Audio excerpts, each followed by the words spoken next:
Out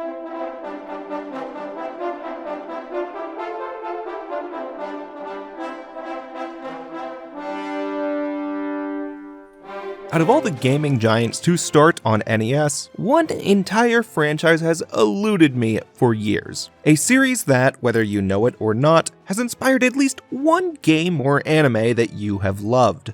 I of course mean Dragon Quest. A mechanical innovator, the popularizer of modern RPGs, a progenitor of the genre not fucking sucking. While beloved back in Japan, Dragon Quest missed every shot it took internationally for decades. Not for lack of trying, over and over, it just kept flopping until it got a little steady in the late 2000s, and probably reached the peak of outside Japan popularity right now. However, as many people have said before, in Japan, even during long gaps between releases, it has kept a spot as one of the most recognizable video games of all time. Easily in the top 5 for most influential Famicom games, maybe deserving that number 2 spot. And nothing beats Mario, let's be fucking real.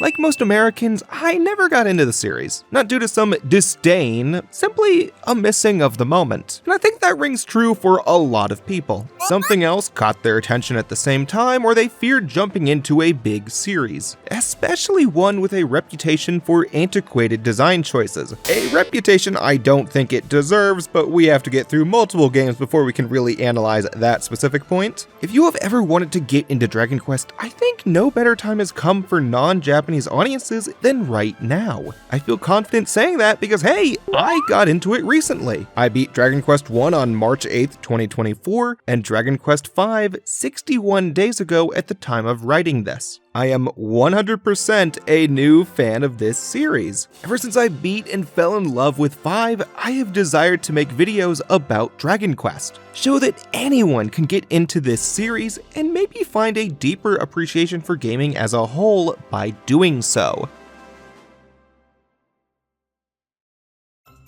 Within this year, I aim to go through Dragon Quest 1 through 5 and the recent HD 2D remakes of 1 through 3. However, I plan to talk about these the way I played them, both the order I played and the versions I played. I'll take a peek into other versions of each game, though don't expect me to have a deep compare and contrast. As a recent fan, I see no reason to try and act like an authority on the series. I can read fan reactions online, but I don't feel them like with series I grew up with. I entered during the longest gap between new mainline games in the series. Lots of zeitgeist knowledge has flown to me, and I want to see how much really playing the series changes that. I want to recount how I played the games, how I grew from an outsider to appreciator to hyper-fixator with the series, and that requires tracing my steps the way I did it rather than in release order. After all, a special thing with most RPGs is that you can play them out of order. Most games in the genre have a start, middle, and end with characters who, at most, only cameo in later games of a series. People remembered this for a while, but I think online discussion and especially game retrospectives have led potential fans of a series to feel the need to play every series in release order. Video creators review games in a series by release for good reasons, and then people want to play in release, even for a series they don't need to do that with. For example, one shithead with a 5 million views Kingdom Hearts video starts by calling people every swear word in the Old Testament if they start Kingdom Hearts with any game but KH1. Wait, fuck.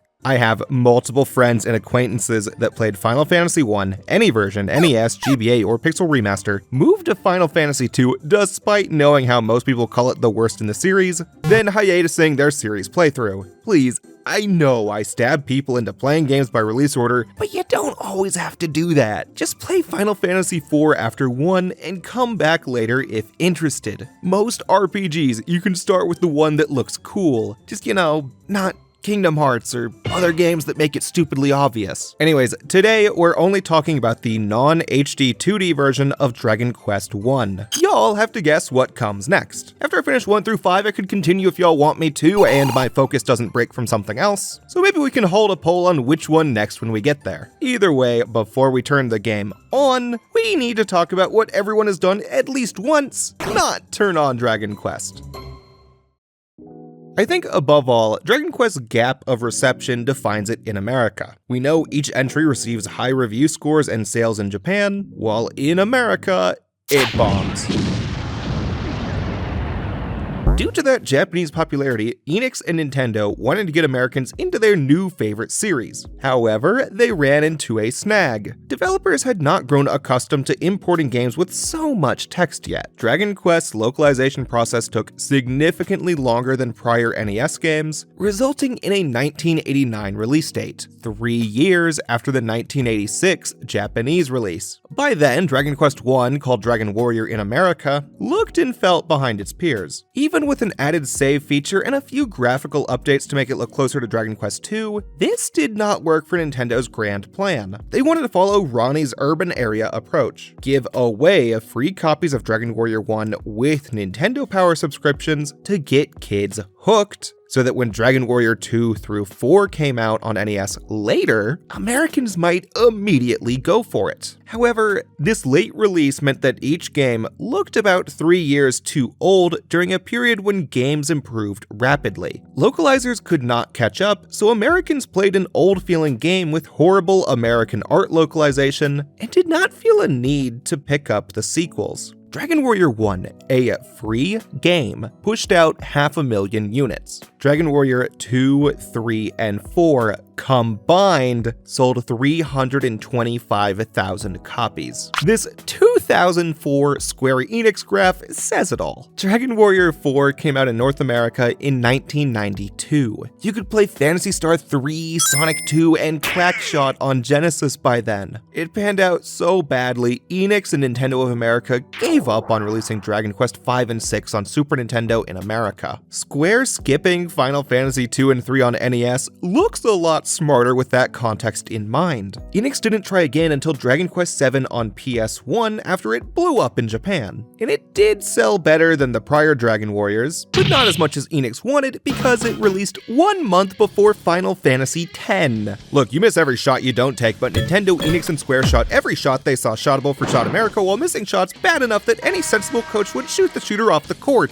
Few Americans picked up Dragon Quest, and I'm no different. During the period of Final Fantasy 7 through 10, when FF overtook Dragon Quest, DQ ran into major development delays moving to newer hardware. It gave Square the perfect opportunity for Final Fantasy to outpace Dragon Quest globally by a wide margin. Again, look at the graph. And I think we can skip this part today. Anyone this far into the video knows the basics of Final Fantasy's popularity. After Square and Enix merged into the company we know today, Square Enix had an idea to increase Dragon Quest exposure to North Americans. Due to the hype of Final Fantasy XII, Square Enix bundled a 12 demo in with Dragon Quest VIII. Anyone interested in FF12 now had to buy Dragon Quest VIII for the demo, including the #1 blitzball fanatic, my dad. However, that sneaky bald programmer actually rented Dragon Quest VIII from a local store that didn't remove the 12 demo. He beat the 12 demo a few times over and I think moved into DQ8 a little bit. He either played one short session before needing to return it, or I looked at the box a lot. I remember an interest in the name and art style. It looked different from other games I had played before, yet also familiar. Something about the cartoony characters and the way it said dragon stuck out to me, as if I subconsciously connected it to maybe a TV show I liked at the time. Either way, I did not play Dragon Quest then. Instead, it took a space in my brain as the other Square Enix game on PS2 besides Final Fantasy and Kingdom Hearts. My next exposure to DQ occurred when I got more internet savvy. With all the time I spent on GameFAQs, Screw Attack, GameSpot, and such, users cemented Final Fantasy's stronghold of the genre for me. While I still only saw a little extra of Dragon Quest, mostly 8 if I did. Discussions online led me to try tons of retro games, but since US, often Nintendo-focused users built the narrative of retro games of the 8 and 16-bit eras, Dragon Quest seldom passed my eye, only mentioned as the other big retro RPG. Then it changed in 2012. I followed a now retired YouTube channel called Clan of the Grey Wolf. He produced a YouTube series called 16-Bit Gems where he talked about games of the 16-bit era that people didn't focus on at the time. EVO, Zombies Ate My Neighbors, Terranigma, games outside the sight of Scrimblow-focused Nintendo guys. You may look at half his videos today and think, hey, that game isn't a gem, everyone knows about it. And for some, yeah, I'd agree even with the context in mind, but many of these games people ignored back then. Rondo of Blood had no official English release besides PSP, and for some fucking reason, Nintendo refused to put Earthbound on the Wii's Virtual Console. Official re-releases and sequels can rebuild interest in a series quickly. Even if a re-release sucks, people get inspired to open their emulators. We seldom have a Moonchild situation where one well-written article suddenly makes us go, for a kid getting well-versed in emulation, his channel gave me ideas on what to play rather than randomly hitting download on a billion ROMs. Anyways, to coincide with the 25th anniversary of the series in 2012, Square Enix re-released the Famicom and Super Famicom incarnations of Dragon Quest 1, 2, and 3 on one Nintendo Wii disc. Plus extras, Square Enix didn't skimp out like Nintendo with the Mario All-Stars disc. So he made videos about the Japan-only Super Famicom remakes of Dragon Quest 1, 2, and 3, which finally piqued my interest in playing the games. Of course,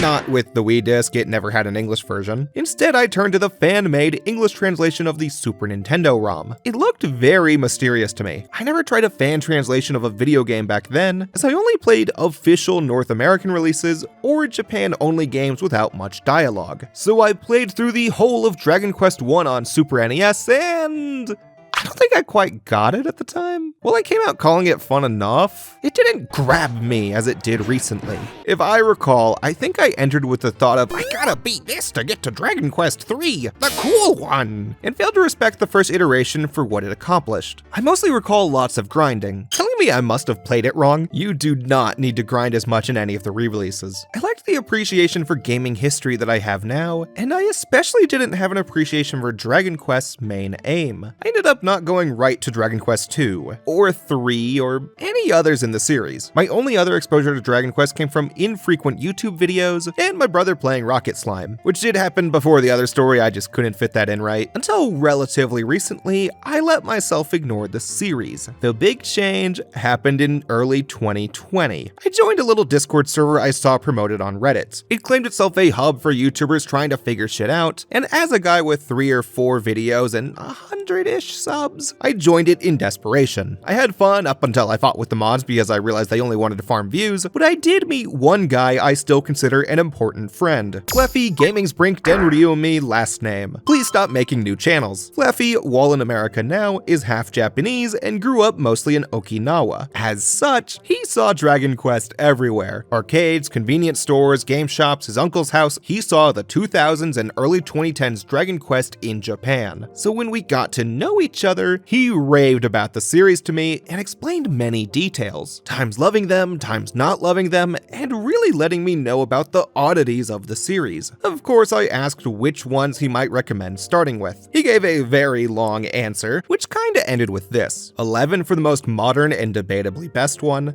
5 for the best classic game, or 1 for simplicity. By this time, my memories of DQ1 on emulator haze, so I kinda considered it a game I hadn't played. While I didn't get right to Dragon Quest after that talk, I did internalize what he told me. Whenever I got to Dragon Quest, I planned to pick one of those 3.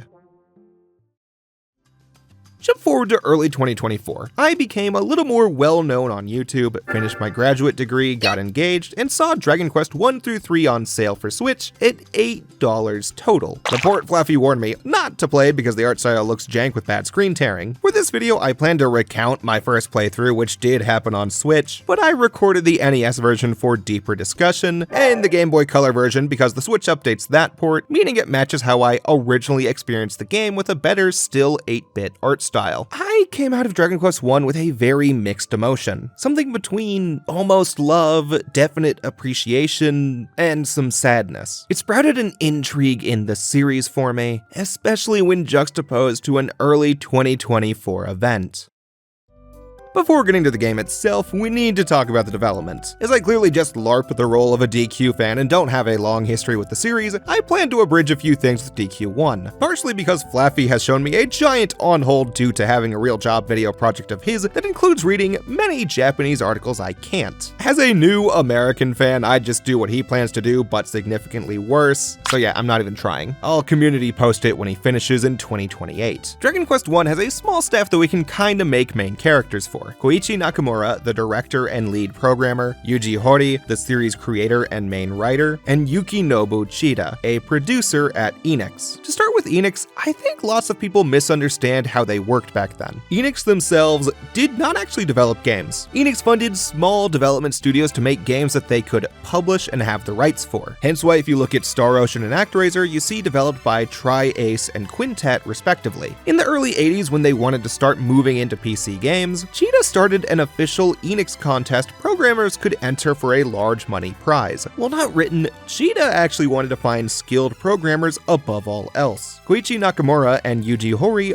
both entered the contest. Nakamura, fresh out of high school, saw this as an opportunity to prove himself in any field rather than go to college, while Yuji Horii mainly entered for fun. Before Dragon Quest, Yuji Horii lived the definitive freelancer lifestyle, joined a manga club where he slacked off playing mahjong, wrote stories for Shonen Jump as a freelancer, and did a tiny bit of programming on the computer he bought to play games. When one of Jump's editors, Kazuhiko Torishima, suggested Horii cover Enix's contest, he decided to release one of his games to the Coliseum. Nakamura's puzzle game Door Door won second place, while Horii's PC tennis game received an honorable mention. First place went to Kazuhira Morita's War Tactics game. Enix went on to publish his shogi simulator, though his joint venture with the company peaked with his tactics masterpiece, Just Read. The fuck is that name? While neither Nakamura or Horii won, Enix still published their games and tried to foster their passions, especially when the two became obsessed with the American PC RPGs, Wizardry, and Ultima. So really gotta put something into perspective here. In 1983, RPGs did not exist in any form that most of you currently recognize. As a new system in Japan, none made it to Famicom yet, and on PC, they had a reputation as games for mega nerds due to their complexity. And by that, I mean they really fucking suck. Yeah, give me one paragraph to throw away the being nice due to the time of release spiel YouTubers should do. I went ahead and played some of Wizardry and Ultima for this video, and by god, this is some real ass caveman shit. In their original incarnation on DOS, you need the manual on hand at all moments. Due to the lack of direction, you had to use almost every fucking key for basic functions. In Wizardry, you walked through a first-person dungeon while fighting random encounters until you beat the game. It innovated the random encounter with multiple enemies on screen and a party you built when you started. And so much fucking words on screen. By god, where do I look? In Ultima, you play as one lone hero in a top-down view who walks around a world map fighting bad guys and entering towns where he buys stuff and talks to townfolk for basic-ass information. Yet, so mix of my lack of Western RPG playtime and Ultima being old as shit, I like a little direction in my RPGs, which Ultima gives none of. At most, you hear go grab item X or go to place Y with no indication of direction. In Ultima 1, you get a single sentence order from the king at the start and nothing else to go off. Ultima didn't introduce talking to townsfolk until the sequel. And even into my 20 minutes of Ultima 3, no townsperson told me something I found useful. Ultima and Wizardry have very loose stories, nearly non-existent without a manual. I fully know, absolutely, comments are gonna get upset with me, but I don't want to keep going with at least their original forms. Well, I can't bother playing this for long. Both the successes and shortcomings of the two games inspired Horii and Nakamura to make an RPG on NES. However, as most Famicom players enjoyed action games with 2 or 3 inputs total, Enix wanted to ease Famicomers into the idea of text-heavy games. So first, Nakamura ported the Portopia serial murder case to Famicom, a PC adventure game Yuji Horii programmed and wrote on his own initially. Once on Famicom, it found extreme success. In said iteration, it replaced the prior necessity to type out actions with a command menu of just a few choices Horii developed. D-pad to select, A to accept, B to back. As far as I can tell from looking around, no game before it had ever featured a system this robust and easy to use. Not only does this guide Dragon Quest and RPGs as a whole, it inspired the choice system of Japanese adventure games and visual novels up through today. On PC, most Japanese visual novels only make you type out your name and maybe one other thing before credits. Protopia grew more popular on Famicom than it ever did on PC, renewing confidence in Enix, Chida, Hori, and Nakamura to go forth with their RPG. Hori started writing the entire scenario, which in this period included almost everything you could think of that includes a letter, while Nakamura and his new small company, Chunsoft, got to programming, leaving just 2 other major players. Going back, Chida pulled some of the most weight for getting Nakamura and Hori up to making Dragon Quest, giving them anything he could provide and watching fan responses like a hawk. During one session of letter reading, he found a letter from Koichi Sugiyama about Morita's shogi game. While now known mainly for Dragon Quest and dicey political topics I have deemed too much for today, Sugiyama had built up his reputation as a famous composer in Japan, composing popular rock songs, themes to TV shows like Ultraman, and anime such as Cyborg 009 and Gatchaman. Chida initially did not believe that this was Sugiyama. Why the fuck would he be sending a letter? Despite assuming it to be a prank, Chida still went to talk to Sugiyama, who played a lot of Famicom games. Seeing his love of games, Chida tried to bring him on board, introducing him to Nakamura and Hori, who after some fighting, agreed to let him on, giving them a local star for their music. By the way, he said Mappy changed his life. Personally, I'd like to find the person whose life it didn't change. Then, Hori's editor at Jump, Kazuhiko Torishima, called him up to check on a collaboration idea. Torishima told Hori that he had a mangaka that wanted to make art for a game. A mangaka named Akira Toriyama, a ginormous household name from his manga Dr. Slump, and gaining more traction with his new manga, Dragon Ball. Hori obviously accepted Toriyama on board. In mid-80s Japan, you'd have to be an idiot to deny the free money Toriyama's creativity could bring. Toriyama later clarified Torishima said he had to work on the game. Toriyama and Sugiyama brought both a star power to the project and skill sets fostered from work in other mediums not seen in games at the time. With the staff all together, they went through the trials and tribulations I'm skipping to create Dragon Quest I. When you start Dragon Quest I, it yells at you that you have bought a premium game. Looking first at the box art, we see a brave, small hero, a maybe youth, maybe adult that those of all ages can project onto, going up against a big, scary dragon. This is Dragon, you are Quester. And what does Quester do? He gets stronger, go from a tiny little guy struggling against a dragon to a powerhouse that bests a beast in one slash. Any Japanese person with eyesight will recognize Toriyama's artwork. His style stood out from the crowd and revolutionized manga more than anyone since probably Tezuka. Just this one night, posed in a way Kid Goku kinda looked, told an audience what they needed to know. And if they wanted to know more, then you gotta put the game in your system where it blasts you with, well, by no means unheard of, few games had title music at the time. No doubt someone can find an earlier one, but first to mind for me is NES Donkey Kong, just doing the do-do-do-do-do-do-do-do-do-do-do-do-do. Dragon Quest title and Zelda that same year steps it up with a full classic overture. Instruments slowly join the orchestra with only a trumpet building excitement, as if to introduce royalty only to then suddenly stop, giving space for the full song to rise with every part of the orchestra, or well, about 2 beep boop instruments and I think another noise channel. Either way, Dragon Quest I had confidence in itself.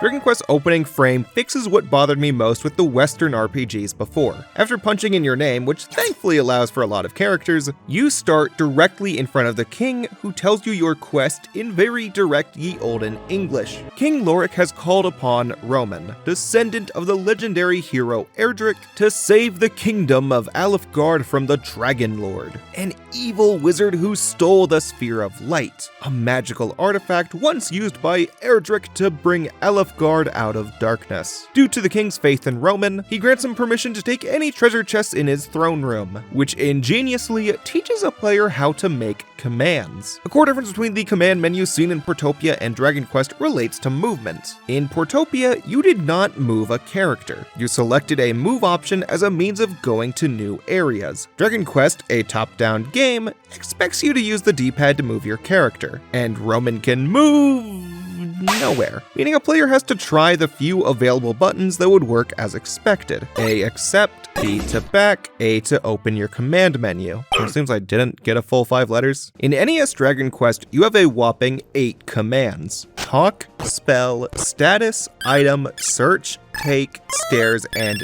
door, all of which I think require no clarification, besides take, which you only use for treasure chests. From my casual discussions, it seems as if this command list strikes the most fear into prospective players. RPG fans ever since the Super Nintendo grew accustomed to context-sensitive actions. Or hell, Final Fantasy on NES had perfect context sensitivity, while most other 8-bit RPGs didn't. And if people go back to play any single 8-bit RPG, they normally play Final Fantasy 1. Now, you could call this system antiquated, but two things to keep in mind. 8 commands? Ultima had so much more than that. Since Ultima didn't distinguish between fights or not, Ultima 1 had like 20 different actions tied to a different key. You could not just turn on the game and instantly know what everything did. Additionally, you get used to Dragon Quest 1's commands kinda early. Dragon Quest 1 doesn't even have that many stairs or doors, so you never feel killed by it. And to make sure you understand them all, this room forces you to engage with nearly every command. You take a key from one treasure chest to get out, inspiring you to check the other 2 for a torch and money, possibly inspiring you to check your item menu. With your new key, you press door to leave, and then stairs to use the stairs. You have to use 3 of your 8 commands to leave, likely check 4 with the items, and while at it, you probably feel a need to try using talk on the guards and king. In turn, learning that the Dragon Lord kidnapped Princess Gwaelin, and that the king saves your game or gives you a password in the Famicom release. Anyways, ignoring how I just said I don't mind the 8 commands much and I beat the NES version for this video, I still recommend the Game Boy Color version. It used the Super Nintendo version I played on emulator all those years ago as a base, and the Switch version I played 2 years ago just downgraded that port, so the Game Boy Color version gives us that with an 8-bit art style. On Game Boy Color, they make a context-sensitive button, retranslates everything, included an intro where the Dragon Lord attacks, and alters every single number related to gold or experience to cut down on grinding. Of the 4 versions, I consider it the most approachable while still having an 8-bit art style, and thanks to the game's small maps, the screen crunch never becomes a problem. Upon exiting the king's quarters, a player should have a new sense of curiosity about the world. Those guards upstairs gave us info, so maybe others can too. Or perhaps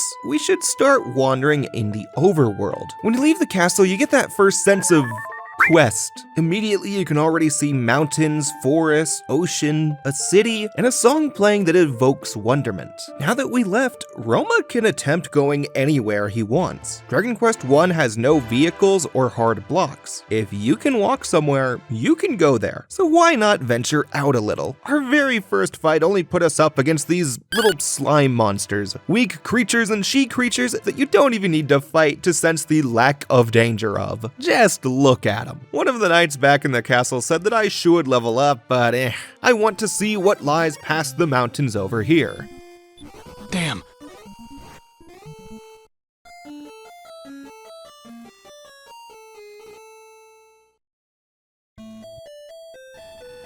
Lots of games ready a player through their first death. In Resident Evil, for example, a player typically experiences their first death either when they meet their first zombie and don't know how to play yet, or at a jump scare moment they least expected. That lingers on the player for the rest of their playthrough due to the limited saving and boot to the title screen at their death. In Dragon Quest, it does the opposite. You have no true fail state. Upon death, you warp back to the king's throne room with half your gold missing. You keep your items, you keep your experience. In the early game, a very minuscule punishment, but one that can still set you back 10 to 20 minutes of gameplay. As such, it still keeps you on track. Dragon Quest 1's combat is rudimentary, especially right now, meaning that if you fight an enemy that you can't kill with a sword, you have no chance of winning. You can't re-strategize until fairly late in the game. Bringing up something important with Dragon Quest, the monster designs. Dragon Quest 1 has 38 enemies, but really only 13 enemy designs that they recolor, on average 3 times per enemy. Due to this limitation, Hori tried hard to space enemies out so you encountered the meekest enemies during the start, i.e. i.e. the slime and Draki, while the big knights and golems slammed you against the wall near the end, with scarier enemy design changes appearing when you cross bridges, indicating that, hey, maybe clean the last area or check an area with goofier enemies. Which may sound like a fucking no-duh moment, but look over here at the enemies of Ultima. Basic little stick figures and dragon heads. Wizardry? You can make out designs, but I don't see a personality. Toriyama's monster designs, those give the world personality and tell the player everything they need to know about the enemy.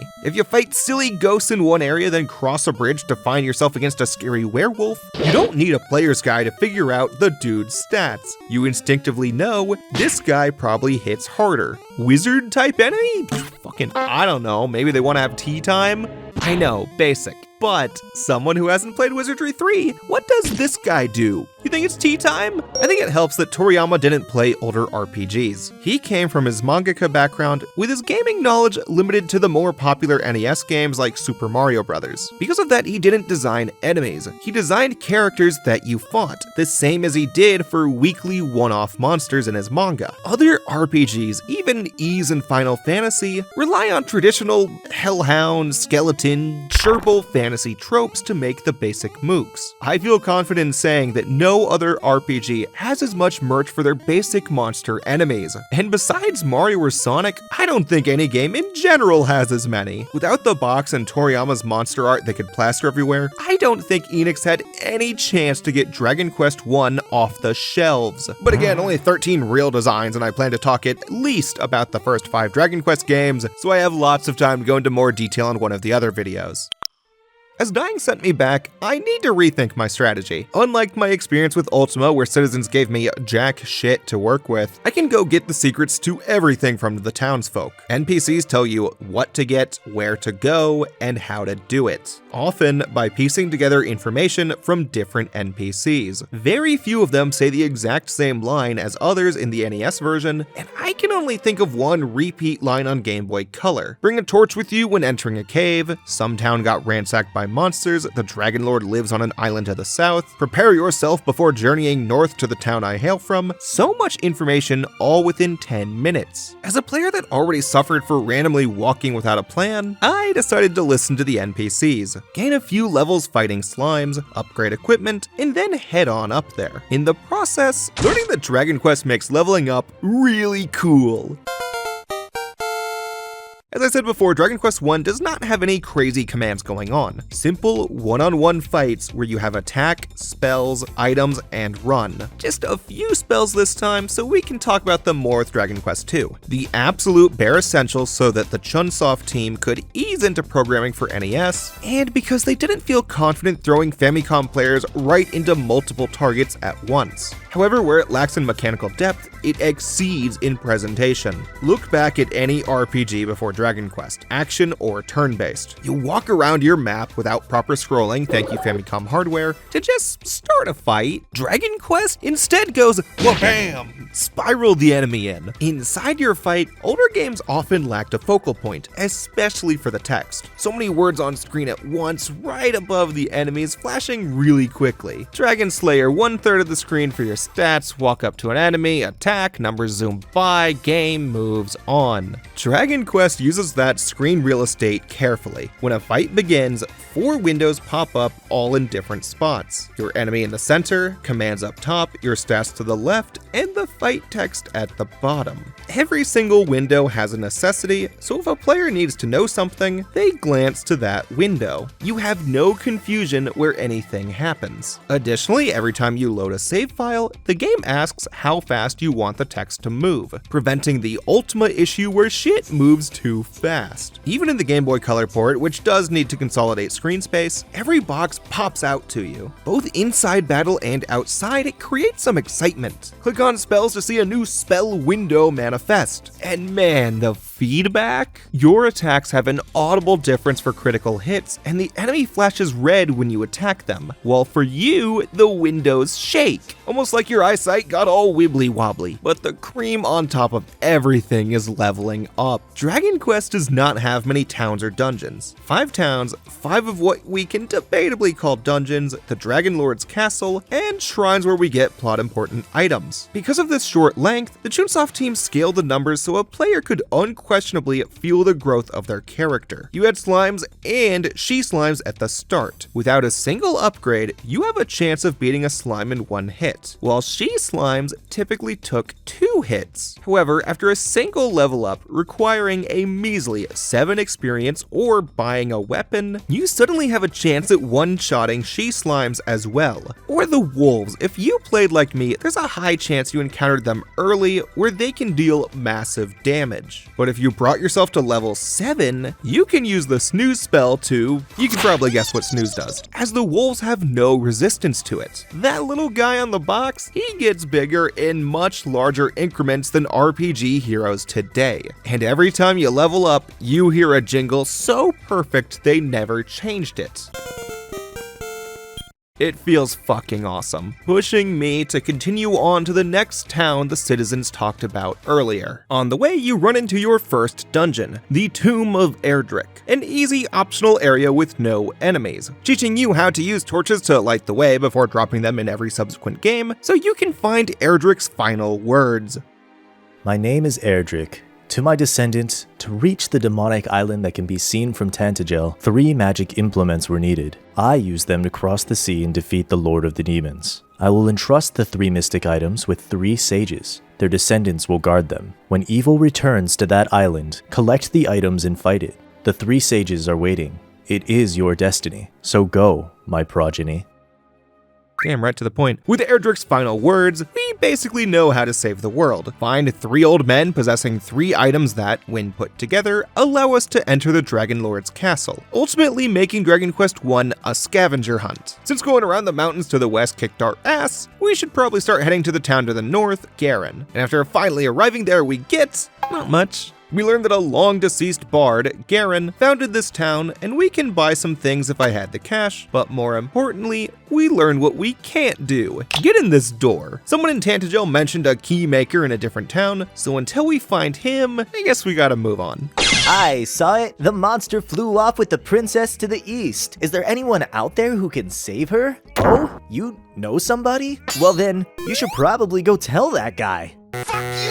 Eastward bound, we make 2 stops. Off to this little peninsula, one of Erdrick's guardians tells us that he will give up his Staff of Rain if we trade him the Lyre of Ire to prove ourselves. As the villagers in Garen told us a bard founded the town, we can guess that maybe this lyre sits behind that locked door, meaning we still need keys, which we don't find in the next town either. Just more affordable equipment upgrades, and a key item for later called the Fairy Flute by examining a random spot on the floor. I remembered about this from my run 2 years ago and forgot how you learned this. Cool thing with Dragon Quest I, since it doesn't have any dialogue related event flags looking at you, Breath of Fire 1, if you know what the game requires, you can sequence break anything. Instead of walking to Garen as the merchant advised, you can walk straight over to another town over here where you buy keys, letting you find one of Erdrick's relics, the Sunstone in the first castle, and the lyre at the bottom of a dungeon back in Garen. You never had to talk to the guardian of Erdrick's relics until you found them, including the third one, who says he requires Erdrick's seal to accept Roman as a hero. You can skip talking to him and spend more time trying to find that seal, which takes longer than anything else. Walking to that old man when first possible requires struggling through tough enemies. You can save it for later, except one thing I need to stress more stops you.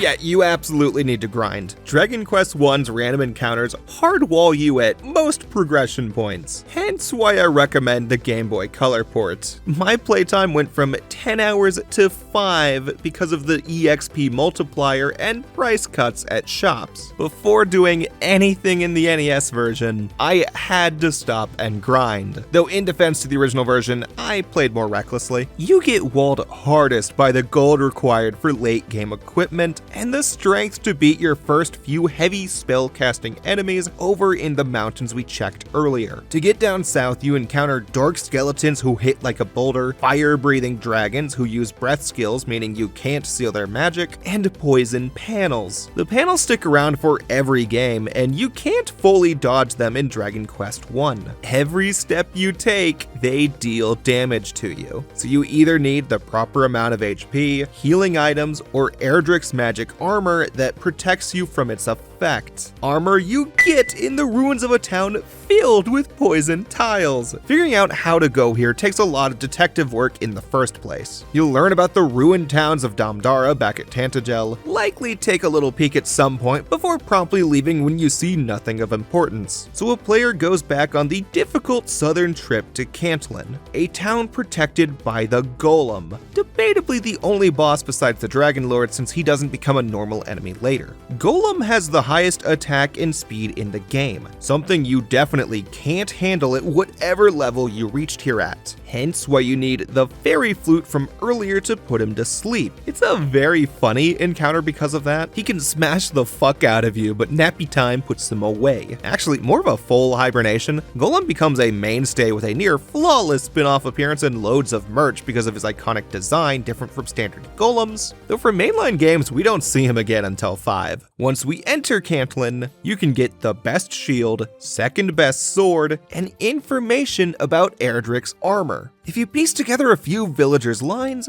you figure out that one person's grandfather ran away from Blown-Upsville, where he buried Erdrick's armor by a tree. Additionally, this guy tells us to ask an old man about the mark of Erdrick, but he's behind super hurt panels, so unless you have a lot of healing items, you need to go get Erdrick's armor first.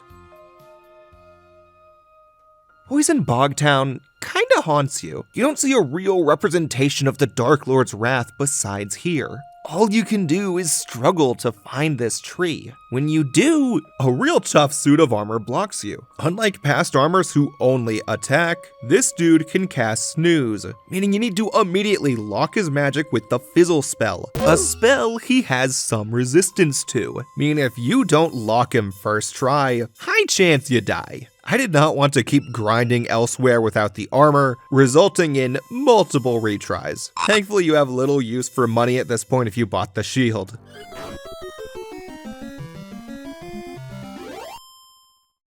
With that, we can go talk to the old man back in the Golem town. No mail here, boy, you won't believe this shit. The mark of Erdrick lies at a square 70 paces south and 40 east of Tactical Castle. Count carefully, kiddo, or you're gonna be walking for a goddamn while. You're shitting me, that's gonna take ages to count. Okay, what else do I have left to do? You should probably go tell that guy. Random kid. Alright, need to find the princess in the east. Can't be too hard. Only one place I can go I didn't sweep thoroughly, and it's this cave down here. Holy fuck!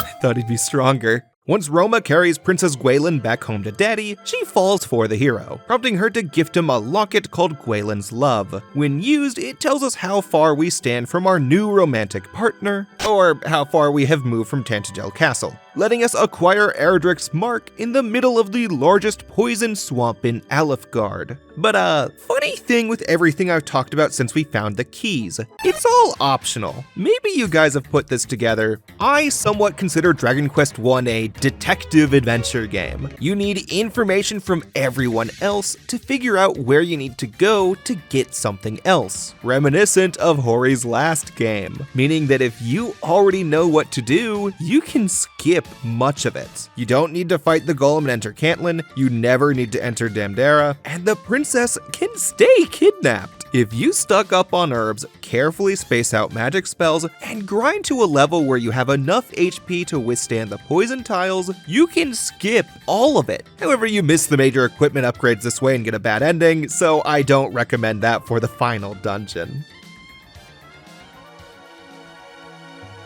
Defended by the armor of Erdrick, Roman treks back to the sanctum with his ancestor's mark in hand. The old man at the sanctum fuses the sunstone and the staff of rain to bestow upon Roma the rainbow drop. an earring-sized trinket that can spread a rainbow bridge towards Dragon Lord's castle, sending you into by far the hardest part of your quest. Immediately after saving the princess and defeating local evils, the Dragon Lord's castle humbles you. Even a baby hero can buy a key in a store. A real hero fights the most grueling monsters and navigates a labyrinthian dungeon. Room 1, it throws you off guard with stairs leading nowhere behind damaged tiles, making it seem over at the start.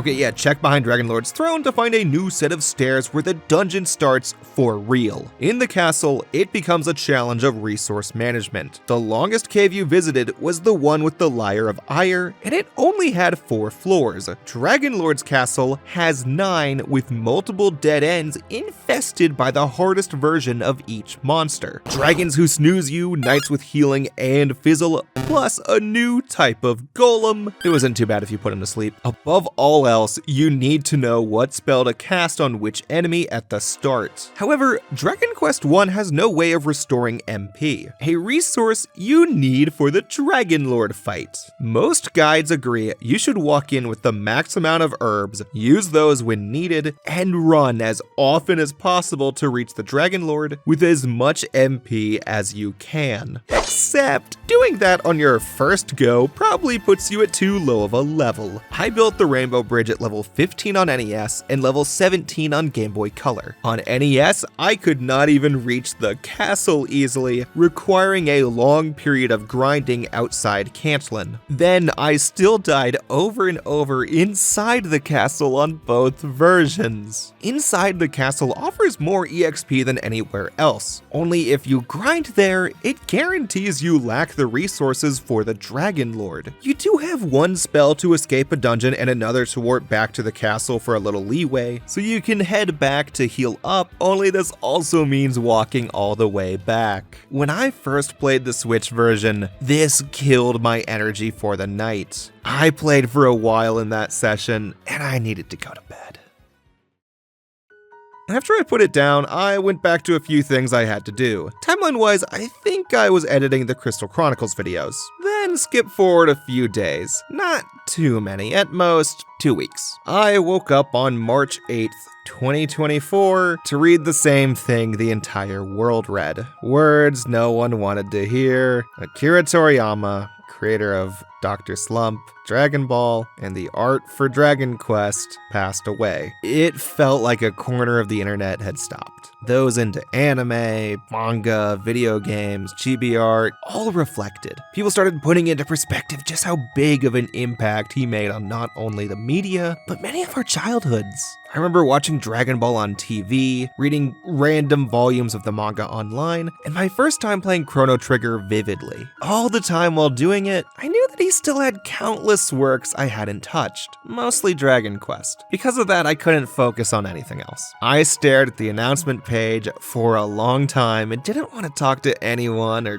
keep working. After stewing, I stood up, turned off my computer, picked up my controller, and went back to Dragon Quest I. Playing almost silently, I felt like I needed to finish it. No celebrity death had ever affected me the way this one did. It hit like a distant family member, and I know so many people felt the same way. I guess it was my coping mechanism. Going back in, I still died a lot more, inching slightly closer each time, making it past one more floor on attempt 2, going slightly off path to find Erdrick's sword the next one, and growing confused by the repeating staircase. It felt dark, scary, lonely, but I wanted to press on. Getting closer in small increments, it felt like a microcosm of the game so far, training you to accept small improvements, never giving up, even against the Dragon Lord himself. I took out his first phase easily, lots of health and magic left. However, Dragon Lord, to my knowledge, has the first multi-phase fight in gaming history. The meek wizard changes into a huge blue dragon standing on 2 feet, a design we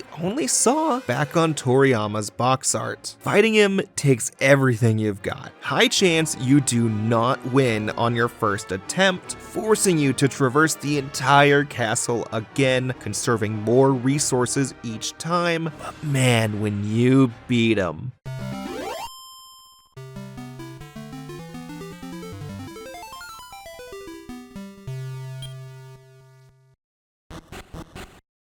Everything changes. The whole world becomes peaceful. Shining the ball of light removes unrest from people and monsters alike. Instead of cutting to an ending like most games, Dragon Quest doesn't stop. You walk back to the king yourself. On the way, talking to citizens. They thank you for your courage, promise to tell your story, look forward to a future they thought doomed. It makes you think, after the journey ends, what did you accomplish? Does anyone appreciate you? Did you make a difference? With the news of Toriyama, it got me thinking of that. Brought me to actual tears. I didn't think a game everyone calls antiquated could do that to me, but I guess the moment affected me. Once you return to the king of Tantagel, he offers you his role as king. A hero like Roma deserves to rule the land. Though at this point, Roma, the silent protagonist, the one representing you, speaks his only words. No, your highness, if I were to rule, I would seek my own land and build my own kingdom.